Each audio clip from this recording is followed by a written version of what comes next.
Si X, hindi mo siya kaibigan. Hindi mo rin siya kaaway.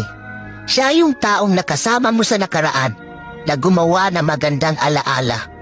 Pero hindi na siya parte ng buhay mo sa ngayon kasi wala na kayong dalawa. Pwede siya yung dahilan kung bakit nasaktan ka ng sobra-sobra.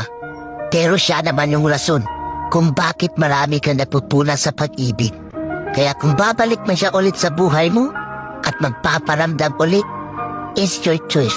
Kaya paano ka mabubuo ulit ang sarili mo kung tatanggapin mo yung tao na sumira ng pagkatao mo? Kaya lagi mong tatandaan, kaya lapis ang gamit ng mga bata para ipaalam sa kanila na ang mali ay pwede pang itama.